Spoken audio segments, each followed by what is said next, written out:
Hello, everyone. Welcome to our sixth module. And this is titled Communication Aids and Presentation Strategies. But for the purposes of your upcoming speeches, I'm going to focus more on public speaking in this particular lecture. Okay, so let's begin with contextualizing public speaking. All right, so public speaking has been there since time immemorial. In fact, ancient Greek educators and philosophers wrote the first public speaking texts, and these were around like 2000 years ago. And you could only imagine like how long public speaking has been there and how long the principles of public speaking have been around, thousands of years. And of course, these principles have been taught to students, to millions of students. But you see that until now, okay, until this modern day, until this 21st century, there's still a challenge confronting students with regards to public speaking. Some students find it hard to see the value in it, and some students just find it really challenging and they struggle at the thought of public speaking. So, we know for sure that public speaking has its own purpose, why it exists in the first place, right? And in the academe and even in real life, in confronting social issues, public speaking is a very powerful avenue. And we all know that public speaking also has, transferable skills that will help us not only in the academe, but also in college classes, in your career, in your future career, personal relationships even, and even in our civic life. So some of these transferable skills might be organizing your thoughts, like outlining your information, doing research, and adapting to various audiences. That's very important. And of course, utilizing persuasive techniques, or like simple public speaking techniques, which we're about to discuss in this lecture. Okay, so with that being said, with all those things being said, let us try to work out on how we could at least start with a public speech, how we could try to do our own public speech and do it effectively. All right, at the very least, we are not actually expecting you to be brilliant speakers from the first time that you speak publicly. No, it's not like that. When you do a public speech, is more of you doing it over and over again for you to be able to be good at it. Okay, same thing with other life skills, by the way. So for this lecture, it's going to be composed of four parts. The first part being selecting and narrowing your topic. The second part is how you move from your topic, which is researching and supporting your topic. And then, of course, if you already have these two, then it's now time to organize your speech. And then later on, the final part would be to deliver your speech. So that's delivering your speech. Those are the four parts. So let's begin with the very first part, which is selecting and narrowing a topic. Okay, so the first thing that you have to do is to analyze your audience, which is the very goal of this module. So you see that we have to really adapt to various audiences, right? And we have to make sure that these audiences are being catered. And this is part of our cultural sensitivity as well. This is part of the things that we have been discussing about cross-cultural communication and such.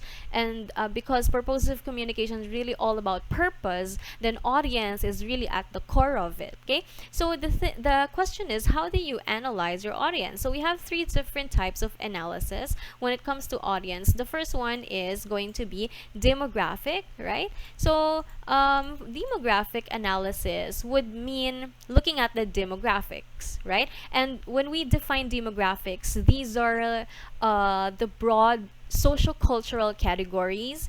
When we say social cultural categories, these are like age, gender, race, socioeconomic status, educational level, ethnicity, what else?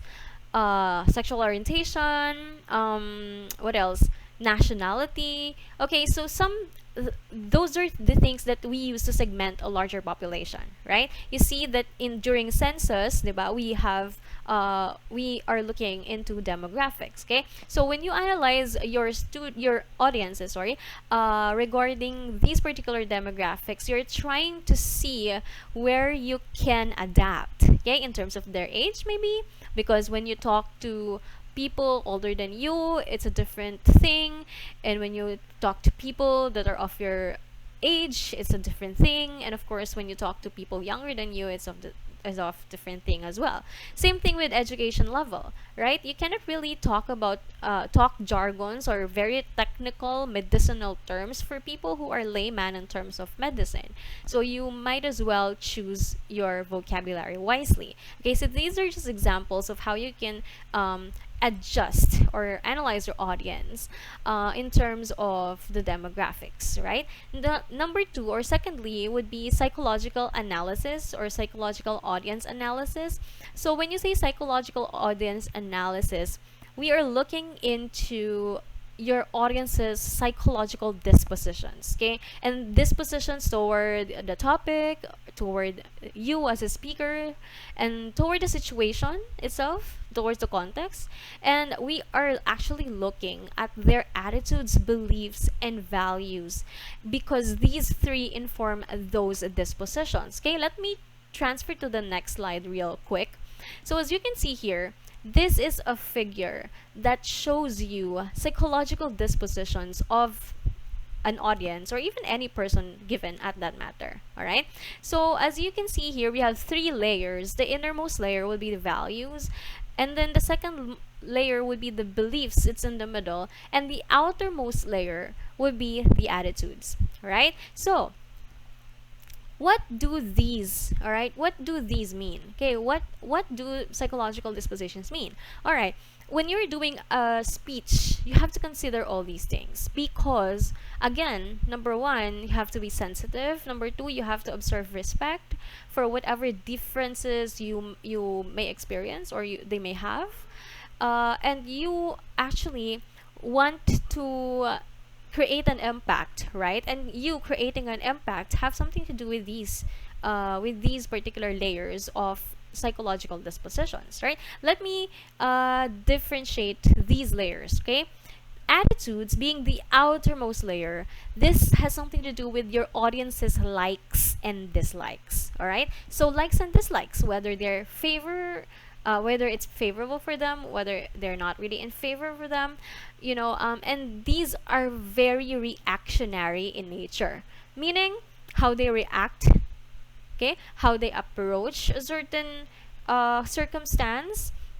So this is basically influenced by very external factors, like for example, a survey or a poll that says this particular politician is actually the masses favorite, or a majority of the people like has a very high approval rate for this politician.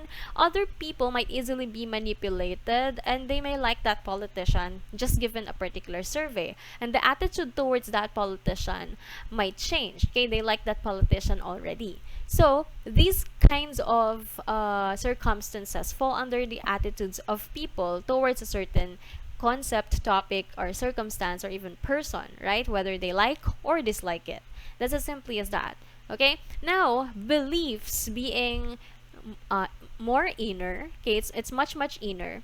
Now beliefs are not just about likes and dislikes. Beliefs are what your audience believe to be true or false.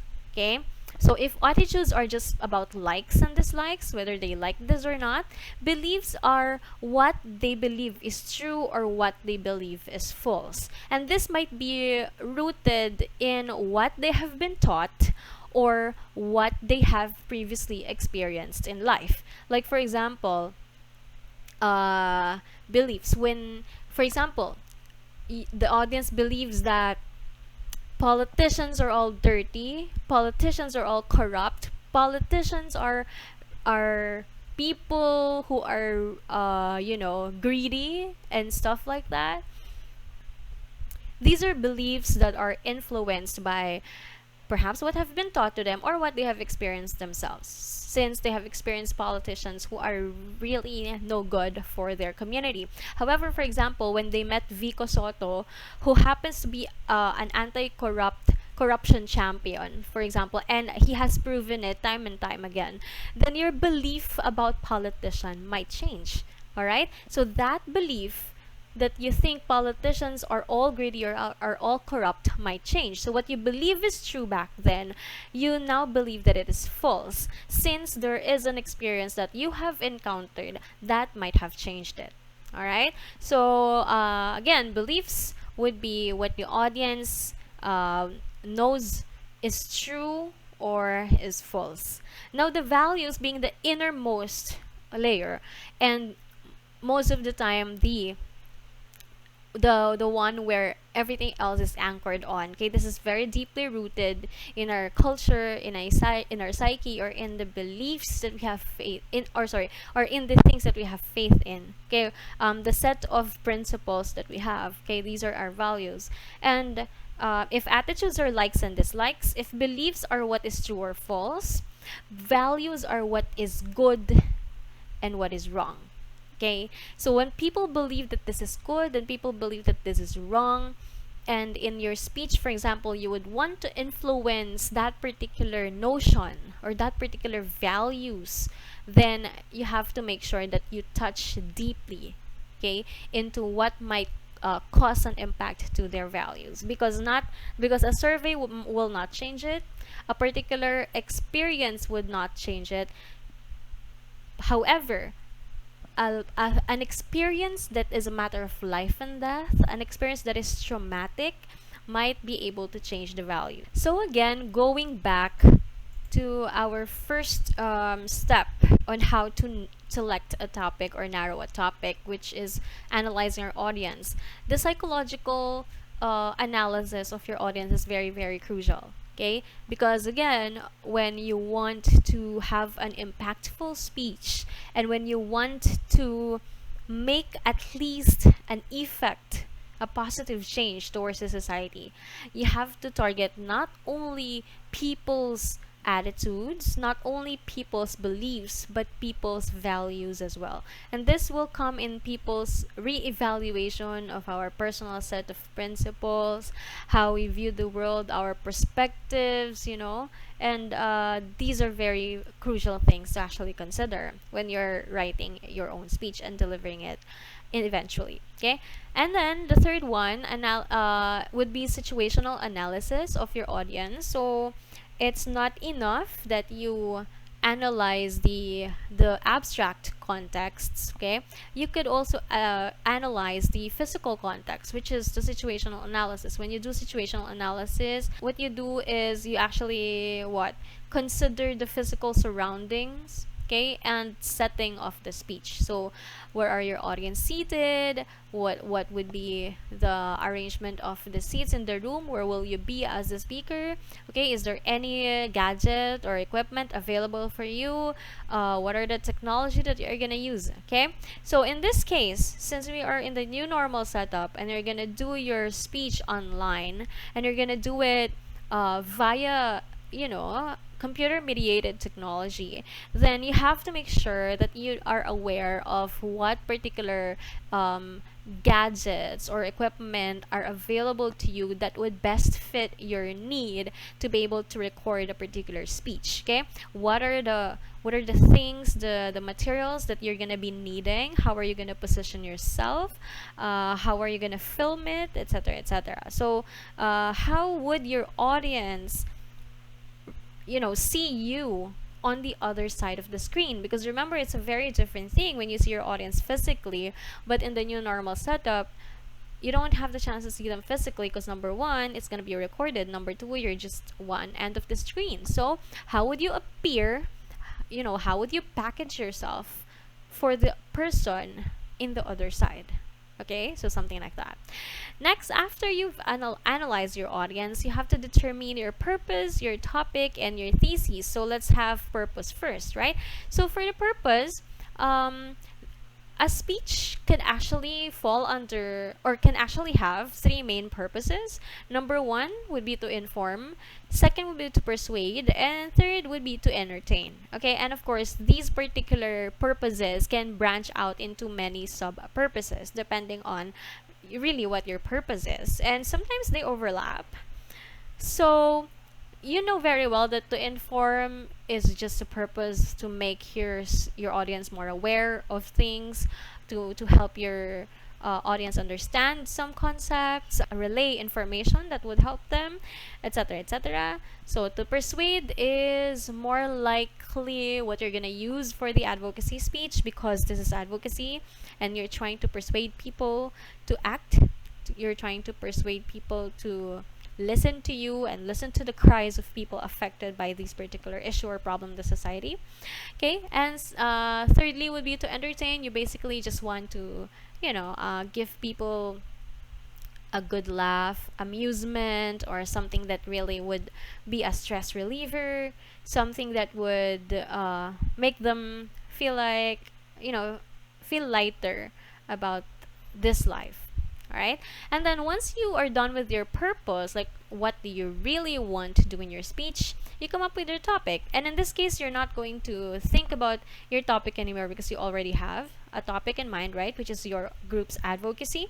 Now, if you don't have a topic in mind yet, for example, this is a speech that you're doing from scratch. This is not for Purposive Com. This is for other class, and you're asked for a topic. What you do is you brainstorm first. Okay, you brainstorm like what you did, right? The first time that you're talking about your advocacy. So you brainstorm first as to your options, as to what could be alternatives, etc., etc. So you write the pros and cons. You write all the things that you would want to write at first, and then you try to sort things out.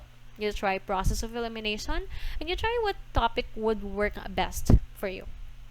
Okay, and now from a topic, you're going to narrow it down to a thesis statement. And I always ask you for a thesis statement, right? Because a thesis is the very core message of your speech. So a thesis statement or a thesis is actually a one sentence central idea of the entire speech. So if you have a thesis statement in mind, you're not going to be lost because you have some sort of like a guide or a magnet that pulls your ideas together into one centralized theme. Okay, so that you don't really get lost. Okay, so a thesis statement is like your directional magnet. Okay, this is what you have to defend at the end of the day. This is what you have to explain at the end of the day. All right, so once you have these things, you may now proceed to researching and supporting your speech. So that's the second thing that you have to do in order to have a successful public speech. So what do you do when you research and support your speech? Of course, the first thing to do is to find supporting material. And we've already talked about APA. Remember, we've already talked about credible sources. We've already talked about these things. And while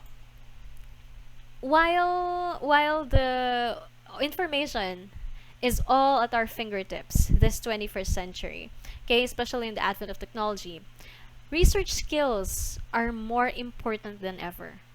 All right, so our challenge now is not the source because they're everywhere. The challenge now is not accessing information, but discerning what information is credible, okay, what information is relevant, what information do I need, what information do I eliminate?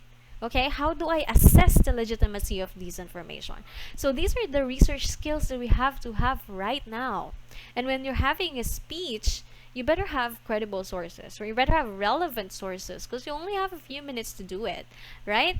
And your support material would mean a lot in order for you to move your audience in that period of time. Okay, so you have different source materials like periodicals, newspapers, books, general references. These would be dictionaries, encyclopedias, etc. Interviews. So once you have supporting materials already, you have to sort them out, right? You have to just filter what you need. Now you have to utilize supporting strategies where you're going to incorporate your supporting material.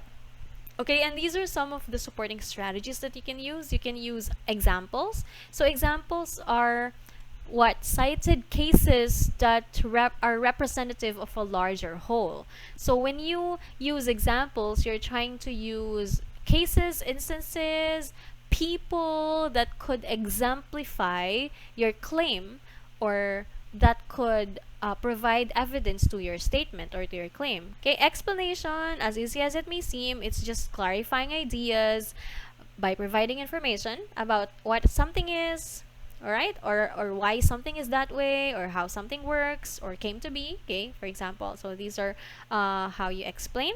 Statistics are numerical presentation or representation of information, and you all know what statistics are, okay? And you know, statistics are very, very powerful figures, okay? They're very, very powerful figures. Now, I have a few tips for you to be able to use statistics wisely or effectively, okay? Firstly is that you make sure that you understand the context from which a statistic emerges, because not because a statistic seems wonderful, okay, I will pick this and put this in my speech and it will startle everybody. Okay, make sure that you understand the context, because if you overuse statistics and if you use them out of context, they become very dangerous as well. Okay, so make sure that you use statistics because you understand the context from which it emerges. Okay, don't ever use them if it's like a false example or false case or not really a related, relevant case. Okay, don't use the statistic for that. Okay, second, you have to use statistics that defy audience expectations. Okay, like people believe that this is true, and then you counter them, you present this particular statistics that actually startle them, or that actually, oh really, is that true? And then you back it up with your source, which is credible. So that could actually like get their attention, and that could actually you know, give room for them to listen to you. And okay, sige, let's see how what you're gonna say about this, okay, because I didn't know this, right? And then you could also use like charts, like percentages, ratios, to convey your information if the statistics would seem very overwhelming. So make sure that your statistics are actually digestible as well to your audiences, okay? Because if statistics are really not digestible, it will be in vain. It will be useless. But if the statistics really is understandable down to the very layman of mathematics, then that could be very, very effective on your end. Okay, next we can use analogies. So analogies actually are comparisons of ideas, of circumstances, or of items. So for example, we have two different analogies. Okay, we have the literal analogy and we have the figurative analogy. When literal analogy, we really literally compare to two different items. So for example, Philippines and America, we compare them as to the nationalized healthcare system. Okay, for example, Japan and the US, we compare them as to the economy, the tiger economy that they have. Okay, when we say figurative analogy, this is comparing two different things. So, example, just as the wind brings changes in the weather, okay, so does revolution bring change to countries. Okay, something like that. Since EDSA just, you know, we just celebrated EDSA. Okay, oh, where did I go? Okay, so testimony, you all know what a testimony is, right? A testimony is nothing but a quoted information from people with direct knowledge about a certain subject or situation, or a life story that they actually experienced or witnessed. Okay, and then of course visual aid. Visual aids are also strategies, supporting strategies in terms of speaking, because they help the speaker reinforce the speech content visually, okay, which helps to amplify the message in turn. Okay, so visual aids, objects, boards, flip charts, all of these would help in terms of reinforcing the speech. Okay, let's move on to part 3, which is organizing your speech. Now that you already have content, okay, because you've already researched for it, you've already planned for what strategies you will utilize when you write your speech already. Now it's time for you to write it. Okay, so organizing your speech, first thing to do, you have to organize your points. How would you, okay, want to present the content of your speech? Okay, there are different setups that you may use in organizing your points. So first one is topical. So this is just mean by topic. So topic 1, topic 2, topic 3, topic 4. You just organize it that way, and then you proceed to writing them. per topic. Okay, chronological would mean more like step 1, step 2, step 3, what happened first, what happened next, what happened last. Okay, chronological would be more of the narrative side. It would be more of what comes first and then what comes next, what comes last.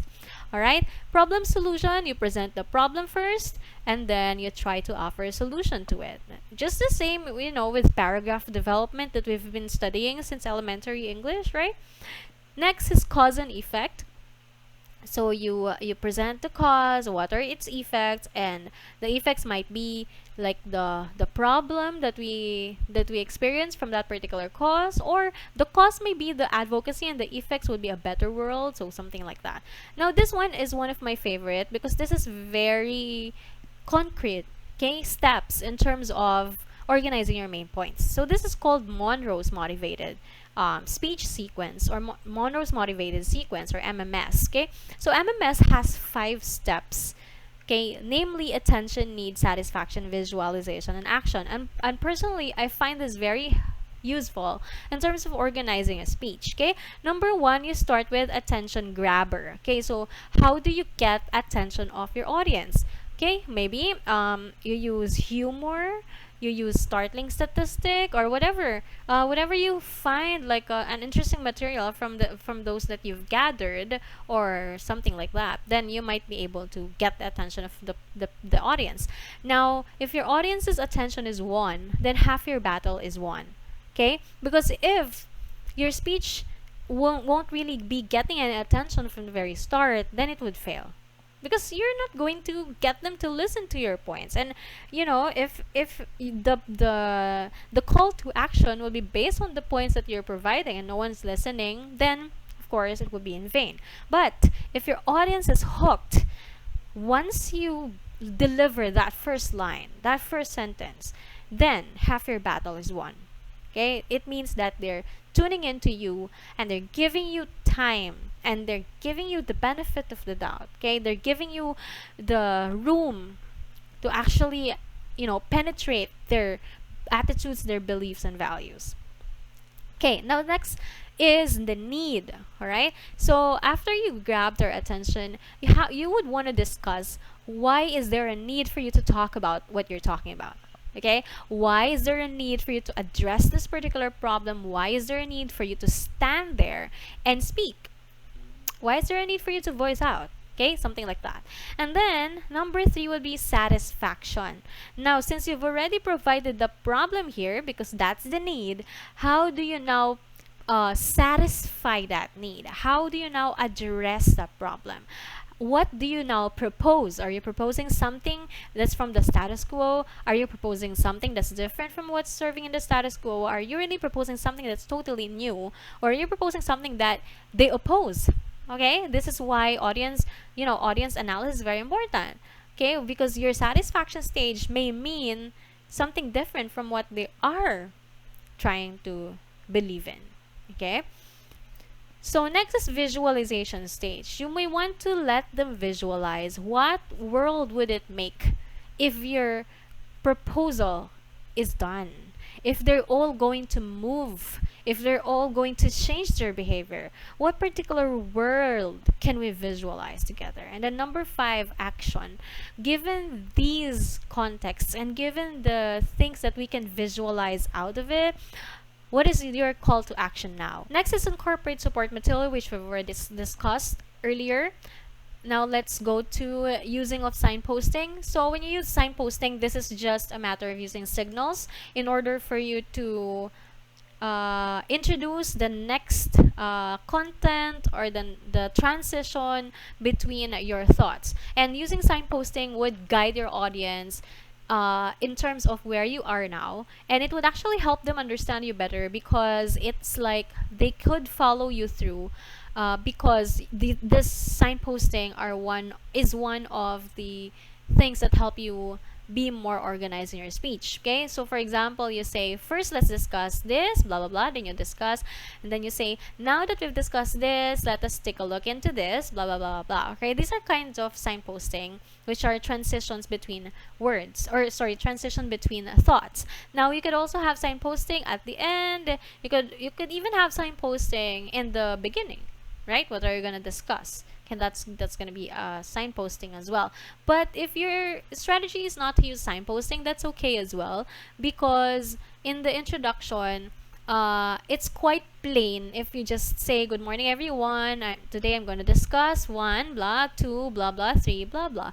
It's really plain, and we understand the need for us to get the attention, right? So you're not going to start very plainly like that. So you can actually start very creatively. So again, you can use signposting sparingly, and you can just use it like in between transitions of content, and then towards the ending when you're already concluding.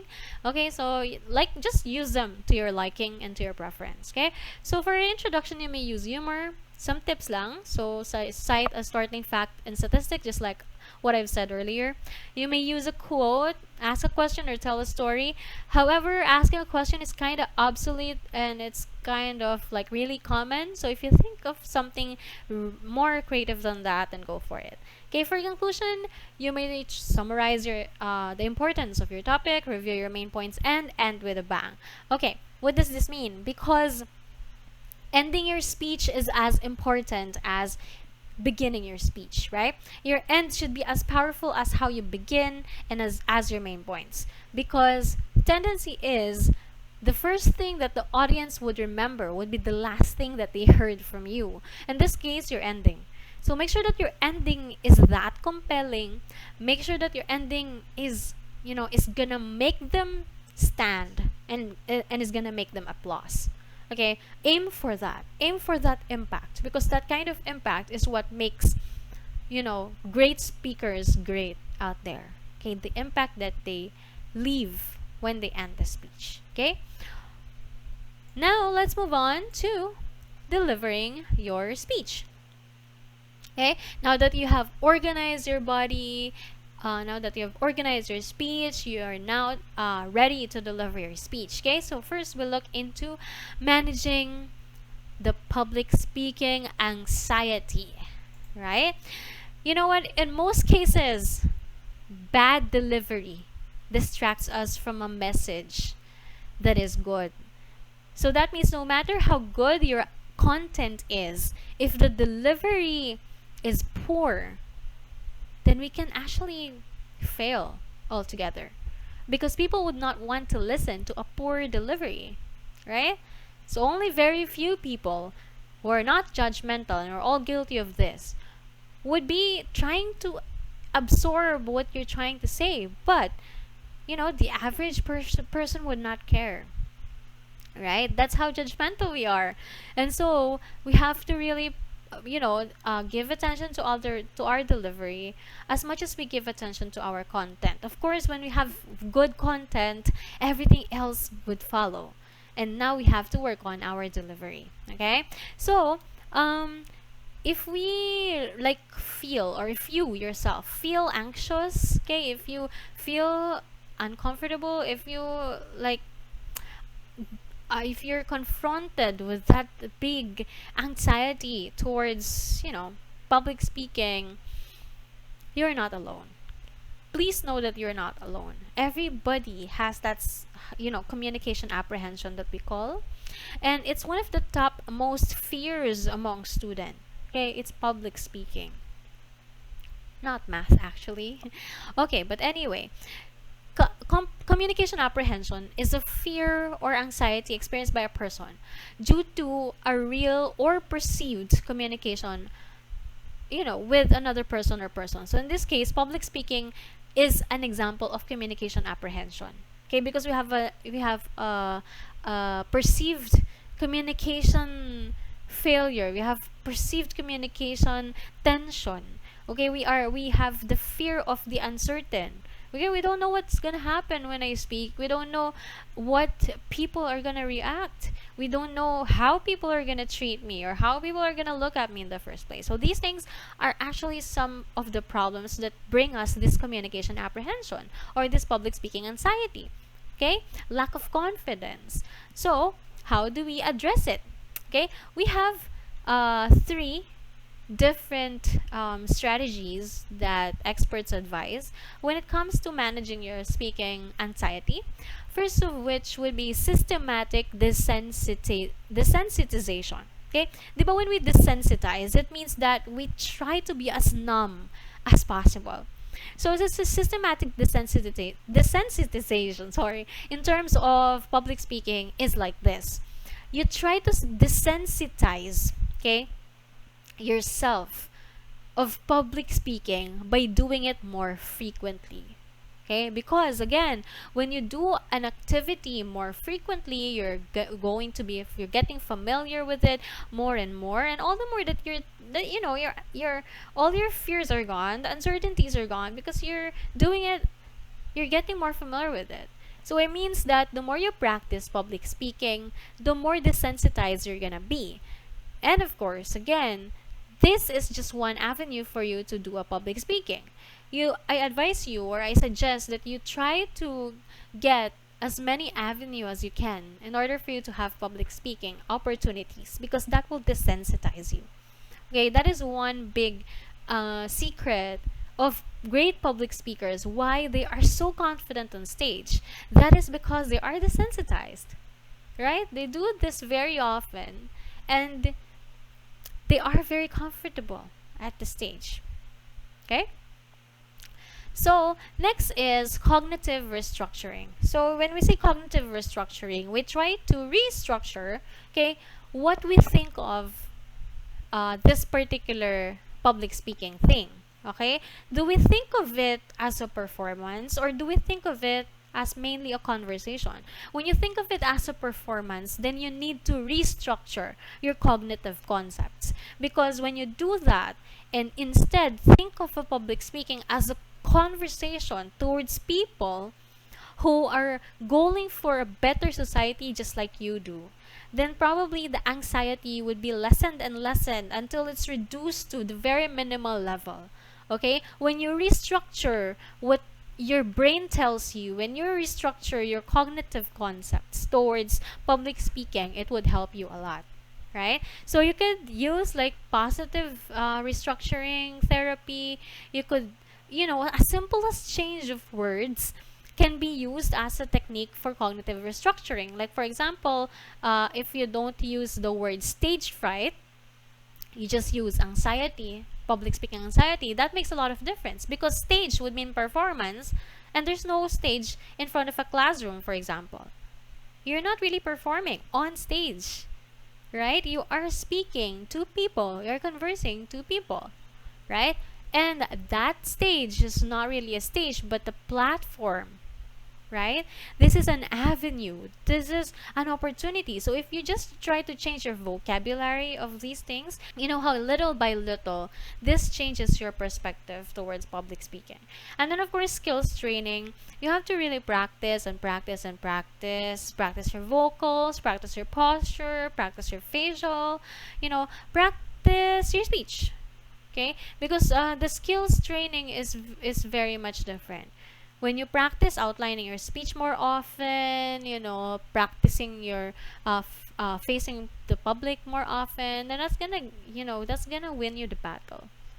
So you have to really acquire those skills. And of course, these skills are very important because these are life skills, not only one subject skill. These are 10 ways on how to reduce anxiety. So let me just read it to you. Number 1, remember you are not alone. Public speaking anxiety is common, so don't ignore it. You confront it. Just like any other life problem. Don't ignore it, confront it. Okay, secondly, remember you can't literally die of embarrassment. Audiences are forgiving and understanding.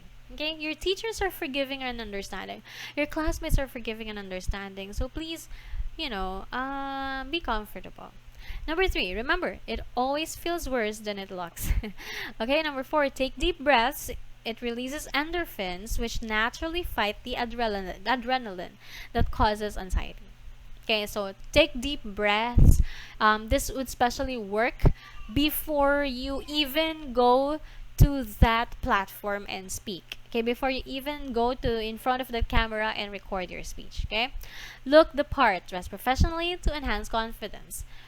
You feel sometimes how your dress or the way you look affect your posture, and your posture affects your confidence as well. Okay? So sometimes our moods depend on the clothes we wear, or sometimes the clothes we wear are actually anchored on the moods we feel at the moment, right? So same thing with public speaking.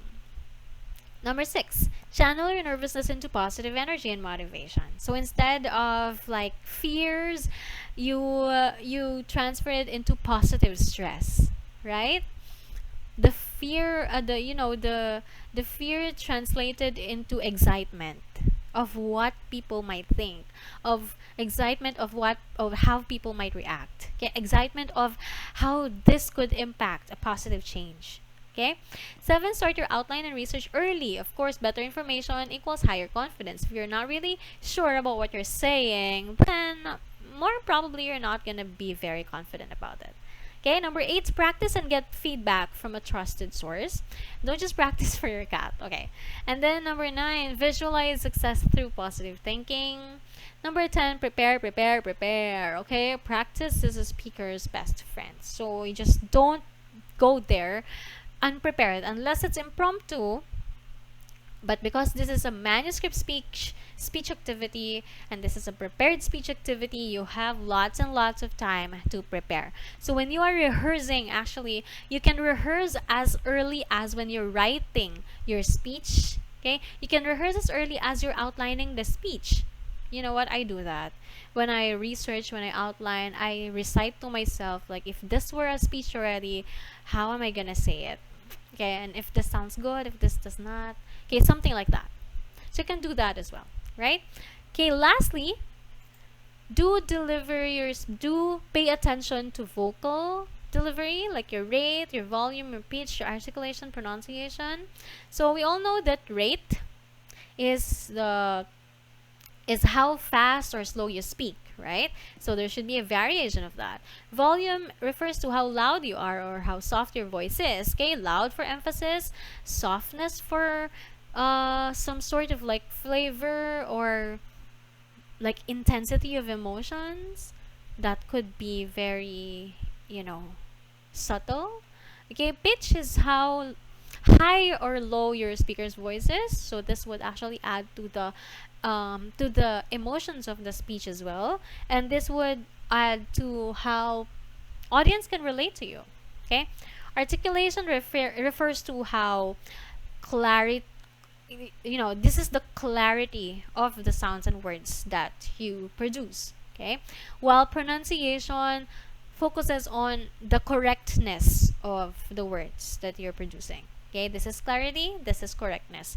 And then fluency, when we say fluency naman, this refers to the flow of your speech. Okay, whether the flow is smooth or there are some fluency hiccups. When we say fluency hiccups, these are like the fillers. These are some sort of pauses that are unexpected and that are not really pleasant because you're thinking of what you're saying next, or you're really forgot what you're about to say, something like that. Okay, so avoid fluency hiccups by preparing for your speech.